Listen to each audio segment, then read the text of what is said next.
Kaiz, izatzen gortazar naiz, izatez Bilboko naiz, gero sondikan bizitzen nintzen, eta Ameriketara aldu nintzen duela 5 urte Boizuko ikastolara lan egiteko.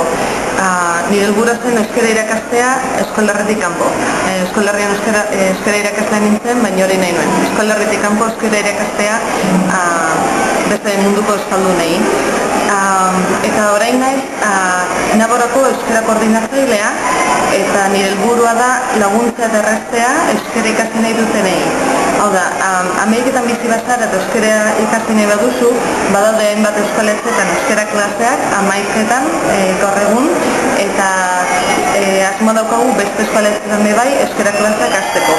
Orduan, euskaletxerik ez badago zure ingurunean edo euskara klaserik ez badago, nirekin jarri dozera kontaktuan, harremanetan, nire emaila da izaskun Kortazar, nire izena abildua@gmail.com. Eta bestela euskara klaseak badaude, gure Naboko horrian ikusten dituzu klaseak non dauden, ordutegia, informazio guztia, eta irakasleekin jarri dozera zuzenean emailez harremanetan. Bai, eta hemen Ameriketan orduan, esan edo, bueno, orain arte, ze tokietan eman izan da euskera? Bueno, umeentzat, oin arte dagoena da San Francisco larunbat goizetan, eta Boizuko ikastolan aste osoan zehar. Helduentzat euskara klaseak daude San Francisco, Bakersfielden, Boisen, New Yorken. New Yorken orain zerbait badaude, Ontario hilabetean behin, gehienetan astero egiten dira klasek 2 orduz, hori da normalena, baina eskoletxe bakoitzak egiten du modu ezberdin batean, Homedalen ere bai, eta Renon ere bai, guztira 11 lekutan, eta asmo daukagu Kanadan eta beste leku berri batzutan hasteko. Gooding edo Mountain Home eta leku gehiagotan hasteko.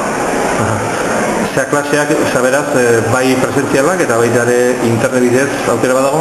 Bai, hau da, euskaletxeetan presentziala izango zen irakaslearekin, baina nahi izan ezkero horri gehituta edo euskaletxerik ez badako hurbil badago ere boga programa, eta ointze irailean hasiko da internetez, orduan askoz ere eskuragarriago izango da, eta nik egingo nuke irakasle guzti berri horien jarraipena. Badaude ikasle batzuk bogarekin ari direnak lanean, eta hien euskaletxetako irakasleek jarraipen egiten diote, baina bestela ikasle berriak direnei eta euskara klasetara joaten ez direnei jarraipena egingo nik. Ordan hori izango zen beste aukera bat, bogaren bitartez euskara ikastea, eta baita animatu nahi dituzke euskara kurtze bat dakitenei edo eta benetan ikasi nahi dutenak arinago eta maila altua lortzeko barnetegi batera jateko Euskal Herrira, urte bete pasa edo udetan egin, hiru uda ikaslea bazara eta udetan libre badaukazu, hori ere da martxan jartzen ari garen proiektu bat, barnetegietara joatea bai. Eta irakasle berriak lortzeko, hau da, eskoletxe batzuetan ez dago euskara klaserik, ez jendeak ikasi nahi duelako, baizik eta irakaslerik ez dagoelako.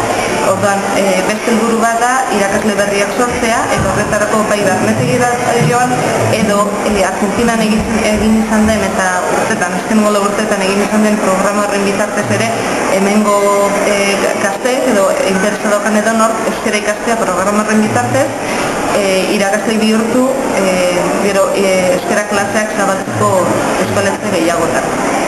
Mila esker eta zortean. Eskerrik asko.